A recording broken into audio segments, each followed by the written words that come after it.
Irreverent, entertaining, cool. You're listening to LA Talk Radio.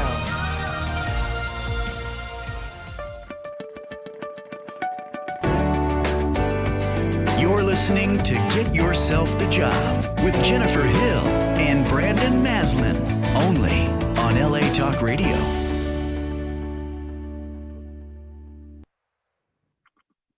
Thank you, everyone, for joining us. Jennifer, great to see you. And so I'm kicking us off. Normally, it's Jennifer that kicks us off. And the only reason I'm kicking us off today is this is going to be a tribute show. And we're tributing and honoring an amazing person who left us last week by the name of Tom Miller. Tom Miller was a man who exuded the topic of which we're going to speak about today. This topic is going to be on the topic of kindness. So this is part 3 of an ongoing series around leadership. Last week we were honored to have Sean Layden join us, and this week we're going to talk about really, as we do, we have me and Jennifer talk, we have a guest, and then me and Jennifer talk. And this week's topic is kindness. And Tom Miller exuded kindness. He was a father to 4 amazing children, grandchildren. He supported and loved so many people. And one of the things he did for me was always believed in me long before I believed in myself. And he was the father to one of my best friends, a woman by the name of Amy Miller. And his son-in-law was Brad Swarovski, who was one of my oldest and best friends. And one of the things that's so amazing about Tom was not just how he was kind to everyone he met.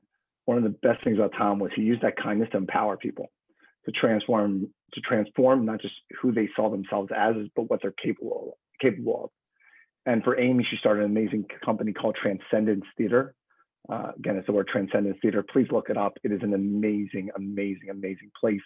It has amazing purpose, and it is a truly remarkable mission that they have. And then one of my dearest friends is Amy's brother, Brian Miller, also Tom's son.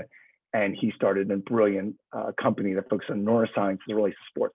They're innovators, they're transformative, they're creative, and it's all through it's all through Tom's kindness and belief in all of us that inspires us. And that's what great leaders do. So the topic today is going to be leadership as it relates to kindness as a strength. Jennifer? Beautiful, Brandon. Thank you. I think it's easy to get caught up in trying to be a good leader and what is a good leader, which is part of what we've been exploring last week with Sean and in this ongoing series, because no matter where you're at in your career, there are going to be opportunities for leadership. They're going to be present. And I'm excited to deep dive with you today onto this, Brandon. And before we do, though, I want to thank our sponsors who make today's show possible, the people at Markham Search LLC. Markham Search offers premier professional recruiting services throughout the United States, including executive search, temporary placement, and payrolling services. And Brandon, to take it back to Tom, when you and I were talking offline, one of the things I wish is that we could just pre-record all of our pre-recording calls, whether it's just you and I, or you and I and Sean, or whoever we're having on the show. I think that we get into so much juice, and we were kind of brainstorming last week. You shared with me about Tom and the difference that he made. And this idea of kindness, I think that it would help perhaps today to start off by talking about what kindness is and what it is not. Kindness is doing something that will help another person grow to be their highest and best self.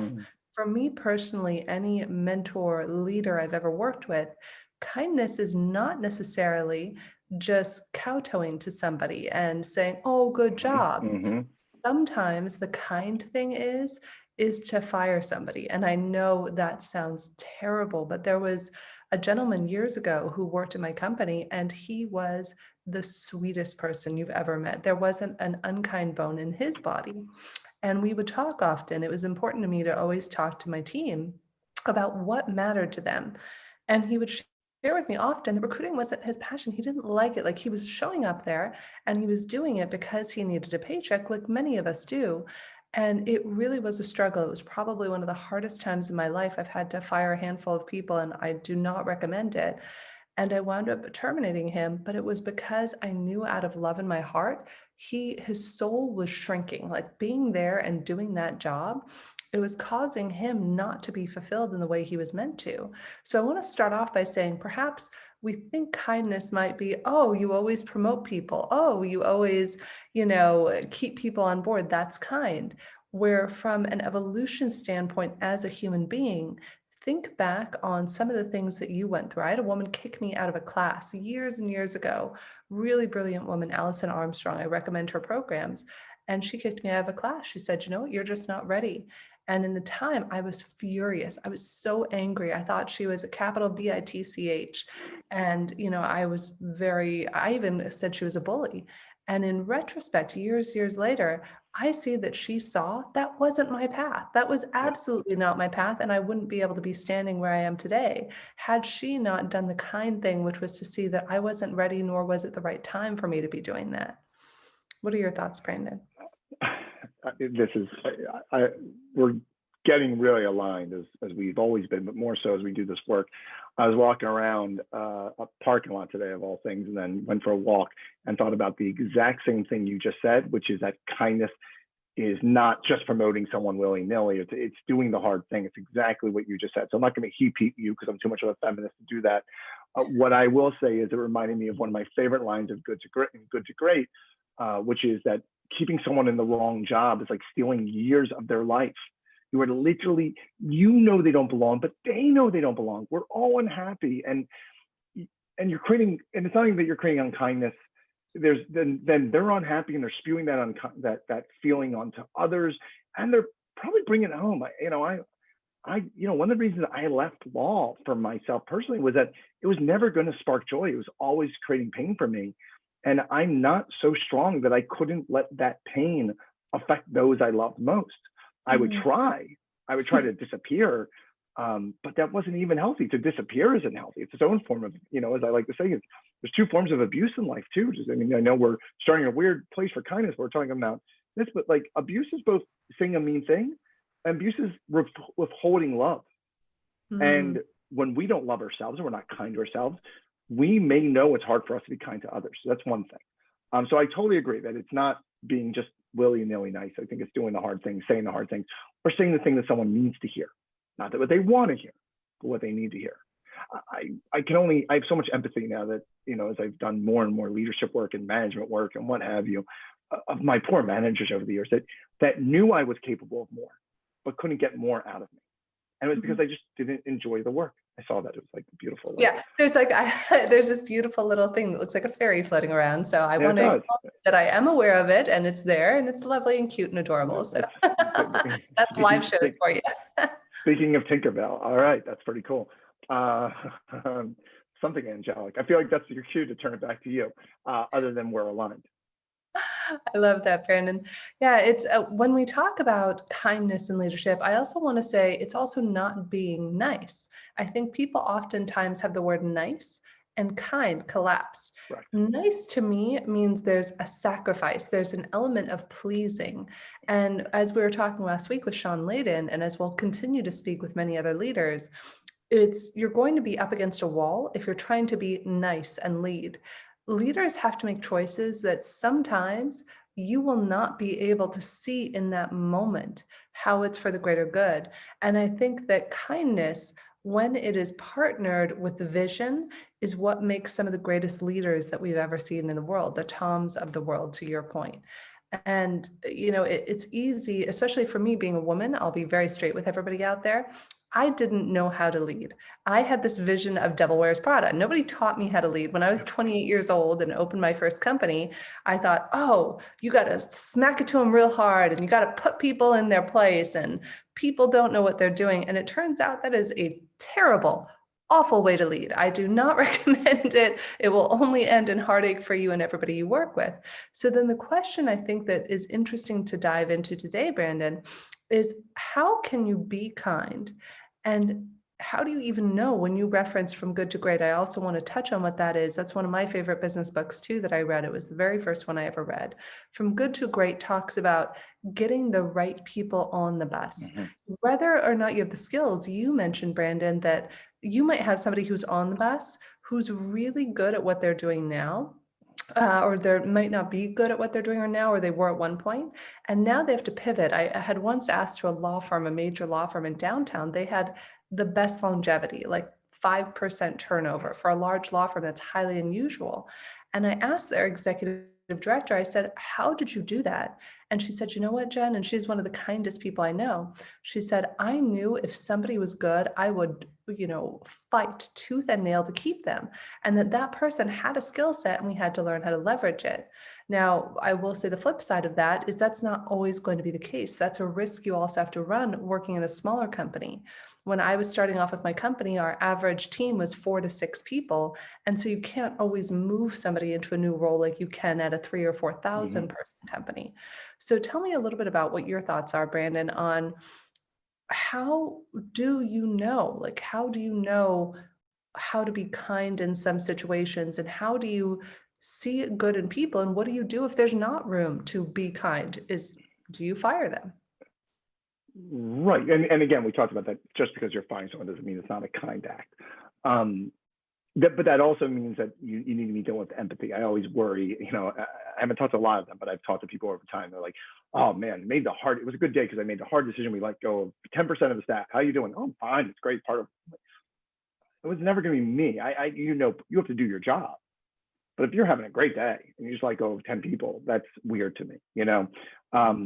If you say, look, this is going to be good for the company, for the team, and ultimately I believe for them, that's different.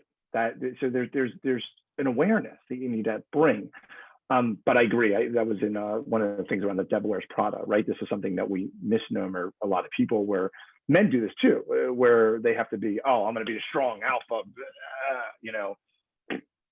junk. And it's just all their own masculine BS that they think makes them strong, and realize it's just a mask that they're just showing up with. So why is kindness so important? It's exactly what you started off saying, which is that you can't empower if you're not kind. You can't inspire if you're not kind. You can lead by fear. Don't get me wrong. You can lead by being mean to a point.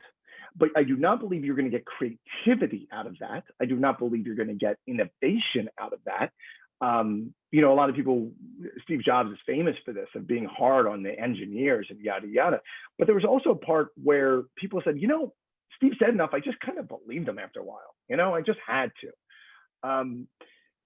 Kindness comes from this desire to lift up others. As you point out, kindness is a giving. It is a giving. It is a giving. It is a giving. It is not about being selfish. Now, most neuroscience studies will show you that the more you are kind, the more you give, the better you will feel. Your cortisol levels will go down, your stress hormones, and you are more likely to get endorphins. So there is as Simon Sinek will say, we are literally biologically programmed to be kind, to be empathetic, to help. It is how our species survives. If everyone was out there focusing only on themselves, the species would not survive. We're not built that way. We are built to give and to be in service. So I think it's so important. But I will tell you, one thing that is so vital in this simple topic, if you want to get the big job, if you want to rise, is that so often some of the kindest leaders I know are the best in the world at managing down and not the best in the world at managing up. And eventually they fill in that delta because they realize that they can never help or make impact the way they need to. But that's where it gets a little tricky. Their teams love them, but no one above them is aware of what they're doing. Or even worse, what I've seen is the not kind people, and there's a lot of them in the world, are taking credit for that person who's too kind to take credit for what they're doing. It is an unkind act to not take credit for your work. It is an equally unkind act to not give credit where credit is due. And if anyone is the type of leader who consistently takes credit for other people and gives no credit, I think that is the opposite of being kind. And I don't even know if you're a leader, in my humble opinion, but Well, you also just touched on something important. Why are we devoting a whole episode to kindness? Whether or not you see yourself as a leader, I'm going to say anybody out there, maybe you want to raise, maybe one day you want to make more money, maybe have a promotion, maybe be able to have more time off. Those things all come with the more that you're recognized in an organization, whether or not you wind up becoming a definitive leader, such as a manager or a vice president, et cetera. That doesn't matter. It matters of your perception, how you're perceived in the company, and that gives you leverage. So when you're somebody, let's say you're starting off your career right now and you're listening to this show, Jennifer and Brandon are having this show on kindness and why it matters and work and leadership. What I invite you to consider is that by being kind, it starts at the base level. When you develop a reputation as somebody who other people can trust, somebody who other people want to work with. I acknowledge one of my old team members, Jennifer Marcinkowski. She, way back when, she and I worked together on and off about 15 years. And she was the one who was the kindest one to all of the rest of the team. And for many years, everybody would always go to her. And when I opened my company, she was employee number one, and she wound up being so kind that she was incredible with the staff. And she's now the executive vice president of the company that I left.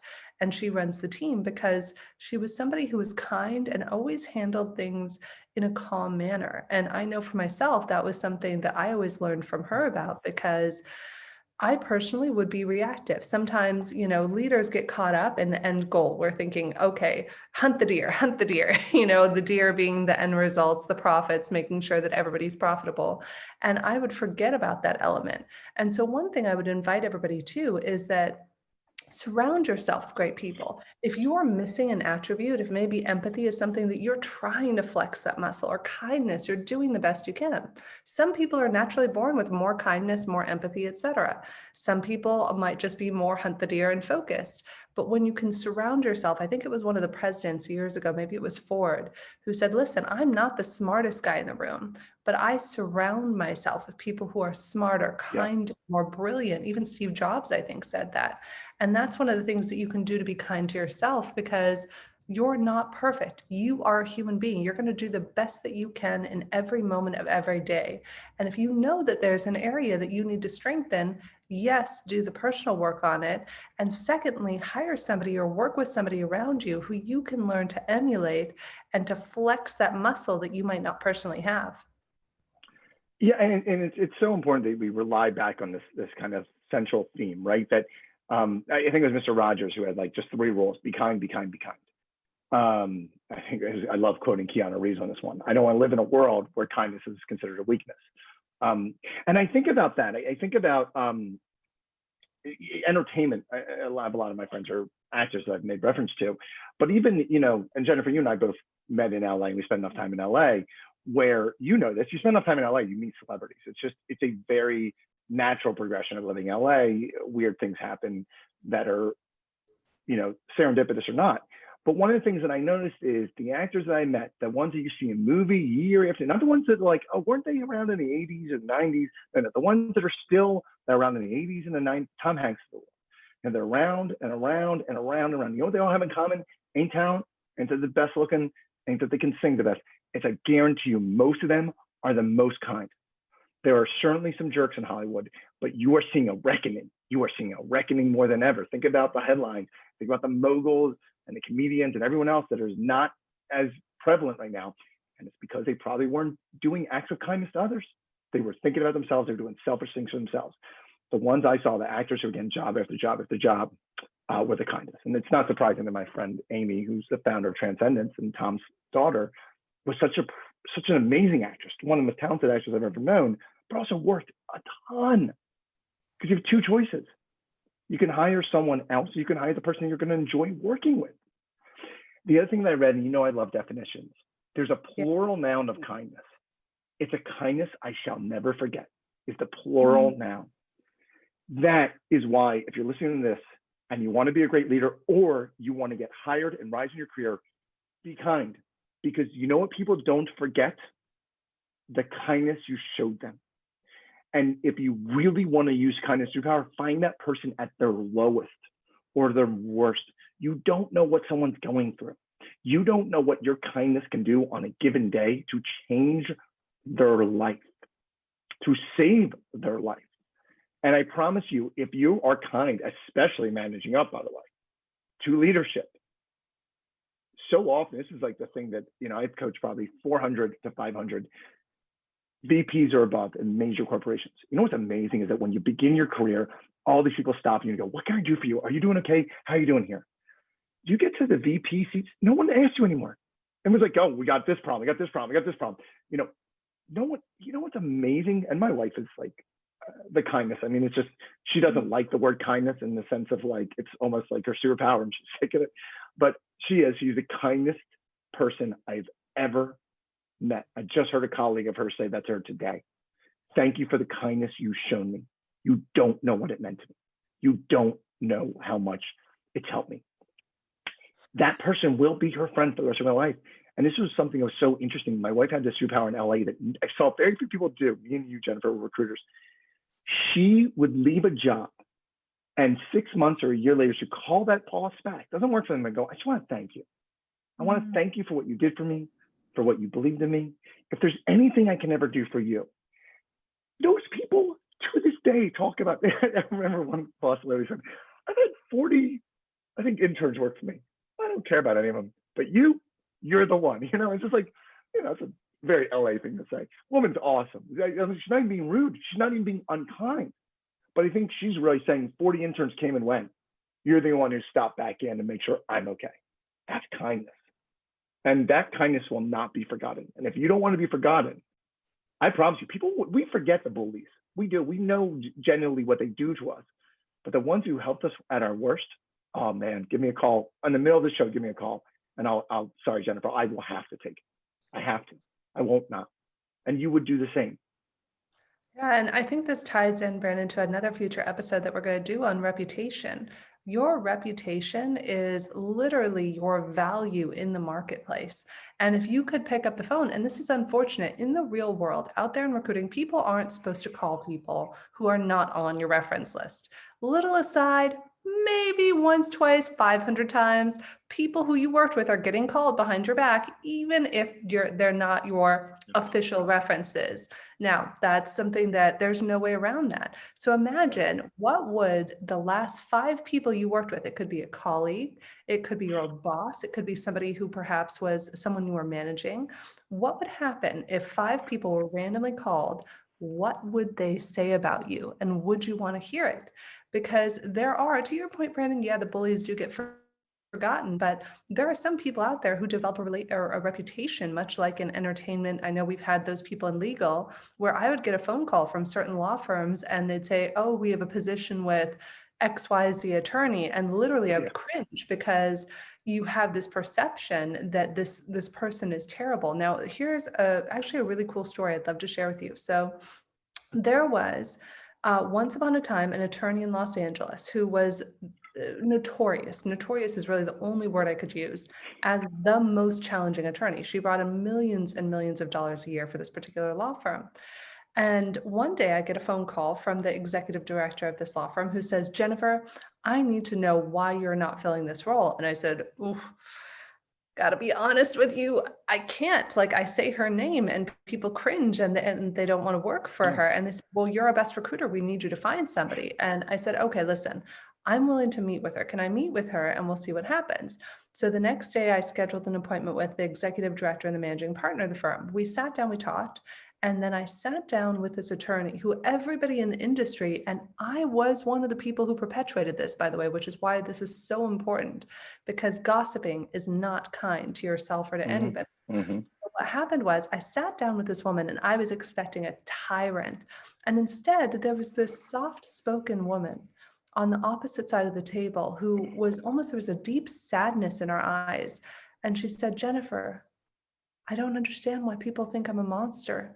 She said, yes, I work at all hours of the night, but sometimes I send emails. I would never expect an assistant to respond at 3 a.m. That's just me getting it off my plate. She said, I buy my assistants flowers. I give them champagne for their birthday. And we actually had this beautiful conversation, Brandon, that evolved. And I talked to her for probably an hour, hour and a half. And I got to know her without the judgments, without the filters of she's a bad person. And after that, I was able to actually talk to job seekers and say, listen, I met with this woman. She has a good heart. Here are the areas that she has to grow where she might not be able to do her best. You might feel overwhelmed by these 3 a.m. emails. But I said, in her heart, she really wants the best. And not probably a couple weeks later, I placed somebody who was with her for 5 years, who Yeah, loved working amazing. with her. And I Amazing. say that because the kind thing is to notice the filter that you observe yourself and you observe the world through. And I've made that mistake myself in business. I would have somebody make a mistake or disappoint me, right? And then I would see that person through a filter of disappointment. And it's only when we can see the filter, what's it like to see this woman as a jerk, in that filter? What's that like for Yeah. her or me as a boss, seeing one of my team members through a filter of disappointment? It's a terrible, yucky, no good feeling. And so we have the ownership, we have the capacity to choose the filter that we see the world through. And in turn, that's going to shift the filter. You might have already, I don't want to say done some damage, but you can always do repair, just like we've seen in Hollywood and other Yeah. places, we give people a second chance. We even had something in recruiting where you would give people 3 chances because we're going to make mistakes. We're all going to make life choices that we wish we hadn't. Mhm. And so you're going to be given opportunities in life to do better the next time. However, if your baseline is kindness, then everything else is going to be downhill easy and effortless from there. Yeah, one of the parts of the definition of kindness is being considerate, and that you took the time to be considerate to her feelings is so vital there. One of the things that I think really was transitional for, you talk about reputation, but the awareness that she had around her reputation, and it sounds like the desire she wanted to shift, were transformative. And one of the things that we really should talk about is communication, because communication as a relief of kindness is so important. She did not intend to be a monster, but she was perceived as one. When she became aware of that, that's not her fault. It's probably their fault, to be honest with you. But it sounds like she might have adapted her approach to show where she was coming from. This happens a lot, unfortunately, in leaders for managers, where, and this happens, unfortunately, in sexual harassment. This happens where there's racism. There's a lot. What the manager will love to say is, that was not my intent. My intent was not for you to be offended by that. I'm so sorry that you're offended by that. No, I don't care about your intent. The impact was this. And if you were truly being considerate, you would actually not care what your intent was. You would be focused on your impact on others, especially those who you are charged with leading.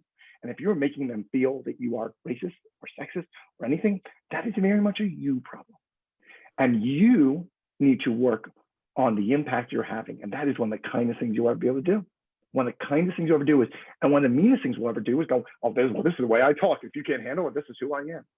I am the king of making leaders be more themselves, more authentically themselves.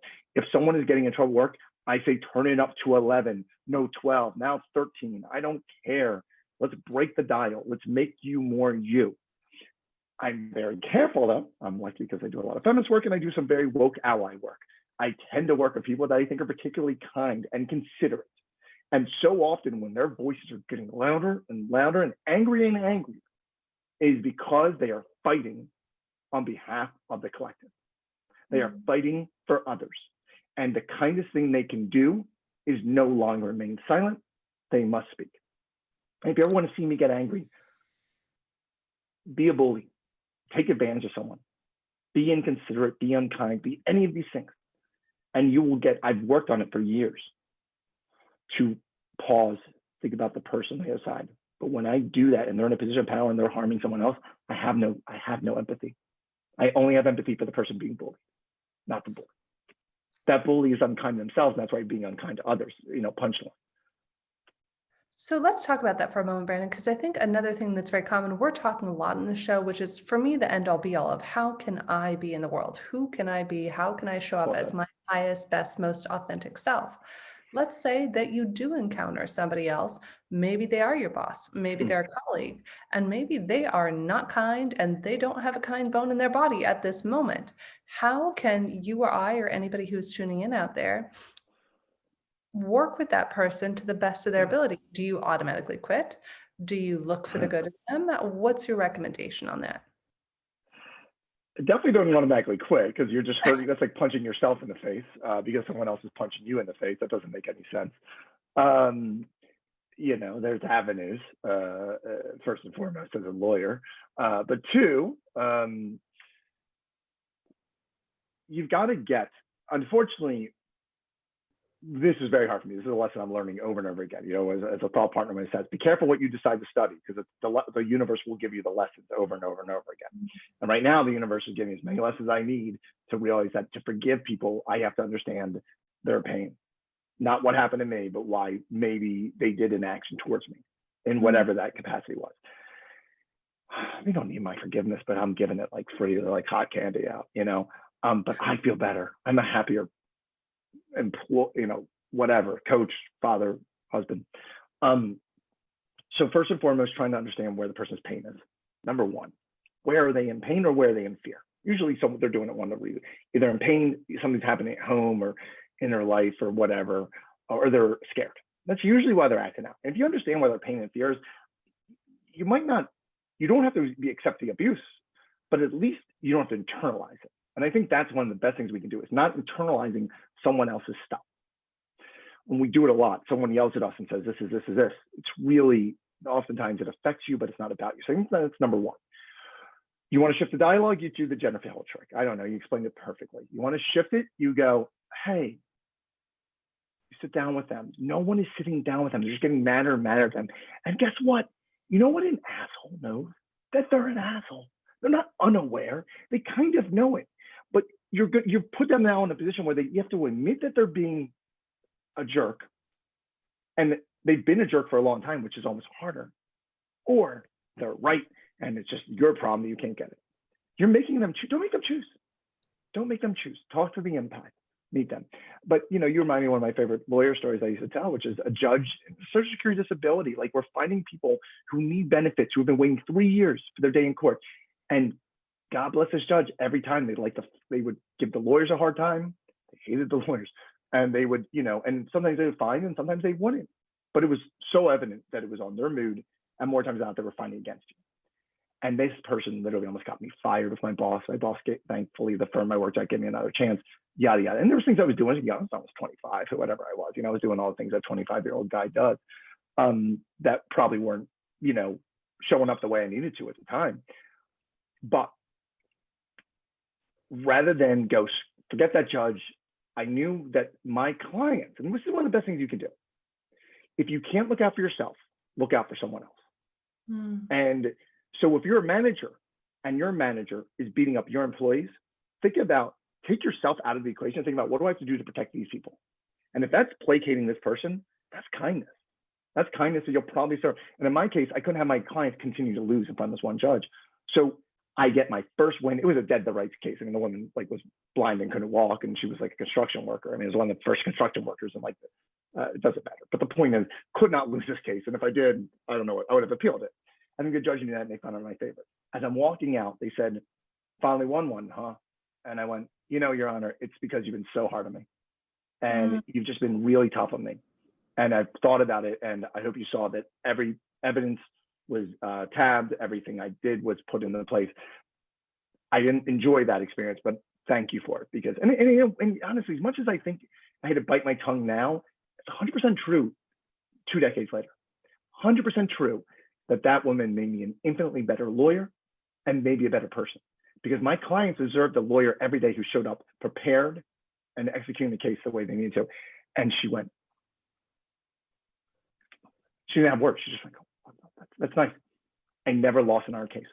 Never lost in our case. I'll never forget, she was talking to a journeyman lawyer one time. And she walks away and goes, who are you? And I went, what do you mean? She goes, she just spent 10 minutes raving about that new young lawyer that's coming in, that's taking over DC. I hated the job. I mean, I liked being a social security, but it wasn't taking over anything. But you could tell he was like, and he was literally like, what's your secret? How did you do that? And I love so anyway, that's my story.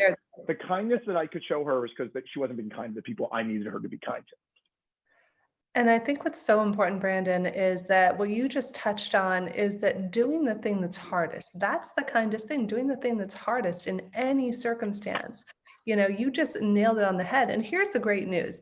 Do you want to have millions of dollars in the bank, have your dream job, have it all? The secret is to do the thing that's hardest for you that goes against your very nature. It's very easy to cower in front of a bully. It's very easy to say, to blame people or allow yourself or others to be seen as victims. But what Brandon did is he stood in his power and he said, no, I'm going to try something different. Here's what she's doing. Instead of cowering, I'm going to stand up and do things exactly the way she'll never expect me to do them. And in doing so, I'll be successful. And one of my favorite stories, a job seeker ever shared with me, she came into my office and I was preparing for an interview. And one of my favorite questions to ask a job seeker to prepare them for an interview is the question of, tell me about a time that you dealt with a challenging person or situation. And this woman shared with me, she said, Jennifer, one day I walked into an interview and this CEO had been through 20 executive assistants in a very short time period. And I sat down with him and he said to me, he's like, how are you going to handle it when I yell at you, when you do something wrong? And she said, well, sir, what I'm going to do is I'm going to stand up, I'm going to walk out of your office, walk down the hallway, come back, sit down, and then allow you to finish yelling at me. He said, fine, you're hired. So she literally starts like a week later and about a week into the job. Shocker, what happens? He starts yelling at her and doing the thing that has had 20 assistants before her quit. And she calmly stands up with a little panache and pizzazz. She walks down the hall, walks back into his office, sits down. He starts cracking up. They wind up having the best relationship because what happened in that moment is you break a cycle. When we can break the cycle of unkind behavior, when we can do something different, there was a class I would teach about how to deal with challenging personalities. And when you have the victim on one side of the matrix and you have the yeller on the other side of the matrix, they have a very unfortunate relationship where they need each other. The yeller needs somebody to victimize, and the victim needs somebody to yell at he or she. And so when you break that cycle and you do the thing that's hardest for you in the opposite, both parties now become nullified. The person who is a victim is no longer a victim. The person who is a yeller now has access to a different way of interacting with and being with people, just like with you and the judge, Brandon. I think that's a beautiful point. And I think that one of the things I would hope that happened is because of her actions, that individual stopped yelling at other future assistants or other people. One of the kindest things we can do is show a kindness to someone who's not being kind. And you see this, God, I see this all the time with great leaders, a COO who works with, I heard this from a client of mine one time. A great partner is someone you want to suffer with. So I always think of the executive suite as partners. You're all in it together. You're running finance, you're running HR, you're running legal, you're running the company, but you're all partners. And that means that you want to suffer a little bit and have some friction. Otherwise, everyone's getting along. That's why actually I'm more worried when everyone's getting along, because oftentimes that's when toxic cultures breed. Like, oh yeah, that's fine. We're doing all the, no, you want a little friction, but it's not, as I like to say in life, it's not how you get along, it's how you fight, and as long as you're not fighting cruel or mean, you're just arguing to reach a resolution. It's one of the most important things. I just think she created a resolution, and that maybe have changed that person's life. It's hard to do. It's very brave. The leaders in D&I think, are the warriors of kindness. They are the warriors of kindness. They are the ones who know that, I don't know, where being a bully or an anger, it's not going to force, you're not going to change the world that way. They're going to do it through generosity of spirit, through calmness, through compassion, frankly, for both sides. One thing I talked to a brilliant friend of mine who happens to be a pastor of a huge, now expansively growing congregation in Pennsylvania, in sort of one of the Rust Belt towns. And she said a really amazing thing to me. She said that she knew Hillary was going to lose the election, not for any other reason, but the second she used the word deplorables to describe Trump supporters, because she knew that that was going to be a rallying cry for them, because they were so feeling attacked that you just gave them something to rally around. You're not going to win over a bunch of people who are feeling marginalized by using an insult. You're going to do it by the leaders that we know, the Martin Luther Kings, the Gandhis, the people who speak of people with love and compassion and meeting them where they're at. That's kindness.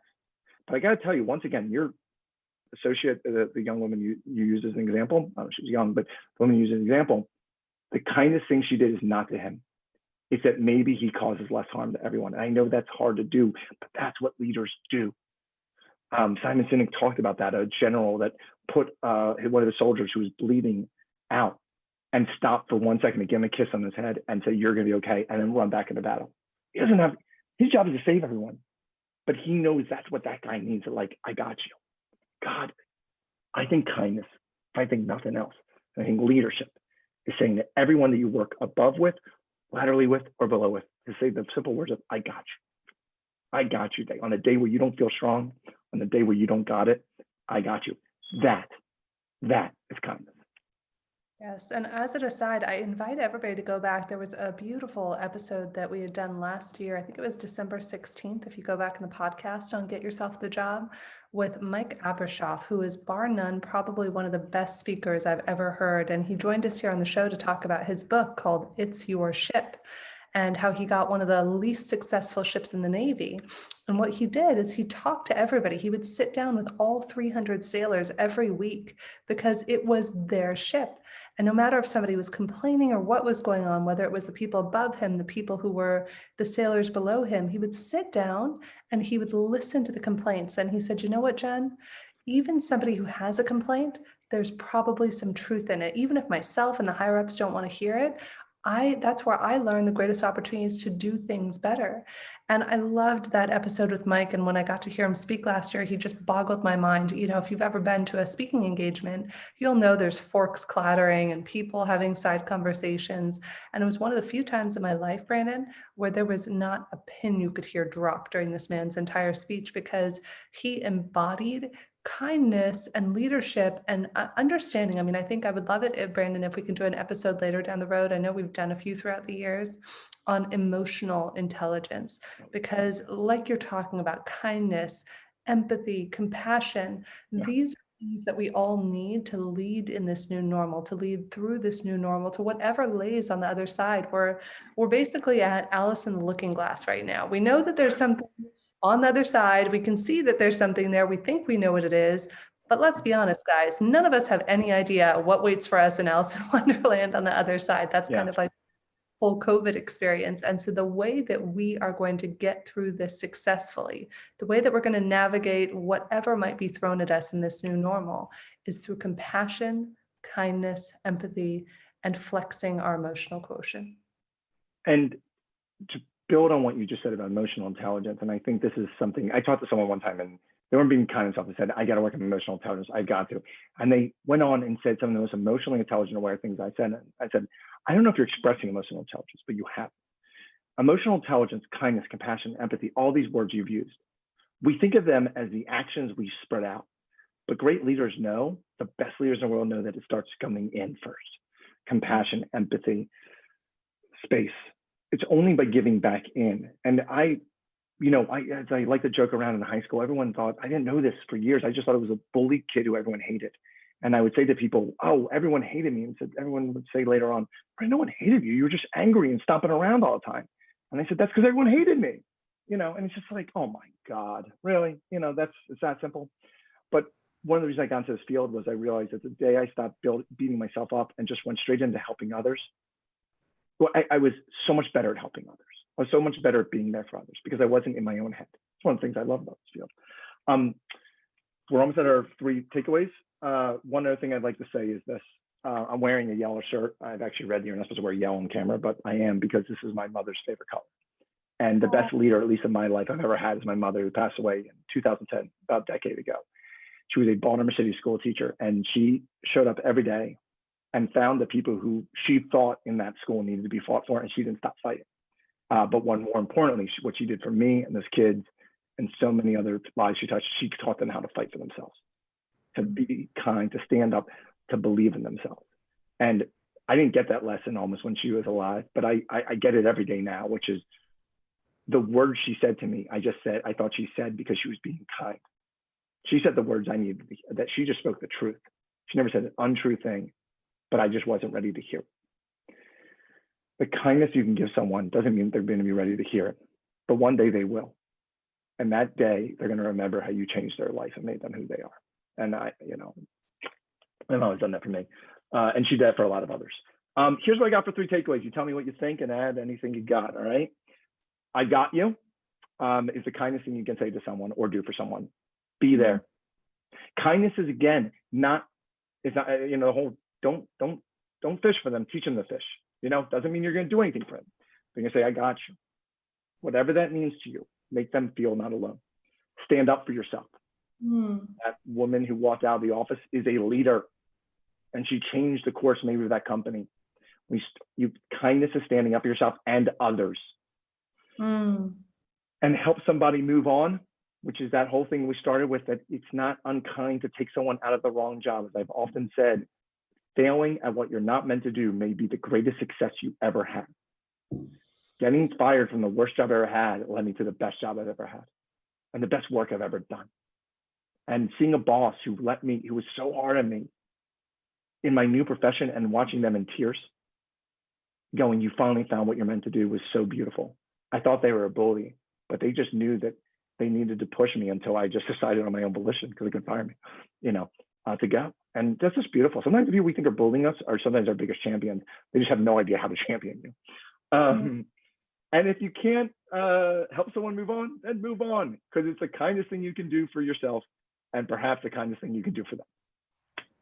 I love that. That's so beautiful, Brandon. And one last thing to just throw in the mix is just remember, see the good. See the good, or ask yourself, how could this be for the good? You might not know, you might have no idea in that moment. But when we ask ourselves, how could this be for the good? Whether you're being fired, whether or not you're being passed up for promotion, ask, what's the lesson? How could this be for the good? And what am I meant to learn from this? And how can I be of service? That's the thing I love that Mike Abishoff shared, is how can I be of service? Because we're all being of service to one another, to the people we lead, to the people we're friends with. Being of service is one of the greatest ways that we can express our highest and best potential as human beings on the planet. Beautiful. And as we've said often, a great leader is a growth mindset. And being in service, all these things, kindness, it's a growth. We never stop growing into our kindness. And sort of to wrap us up, I just like to say, rest in kindness, Tom Miller. You are missed. Thank you so much. And yes, this is a special episode to Tom Miller. And thank you for sharing about Tom's kindness and how it inspired you, Brandon. So lots of love to everybody out there. And do tune in later if you missed any part of the show, you want to go back and revisit it. You can find it in about 2 days on iTunes under Get Yourself the Job on iTunes. You can also email Brandon and I at getyourselfthejob@gmail.com. You can leave us any ratings, feedback, go to Get Yourself the Job on Facebook. I've also started recently on my Instagram page under Jen Hill Speaker, so at Jen Hill Speaker, creating weekly videos with job hunting tips of the week. So today's tip was, how is your career like a hand of poker? So you can find that video on my Instagram feed or on our Get Yourself the Job feed. And thank you for tuning in. This show is all about you. We love you. We appreciate you. And keep tuning in every week. We're going to continue to do a special series on leadership, empathy, and many other exciting things.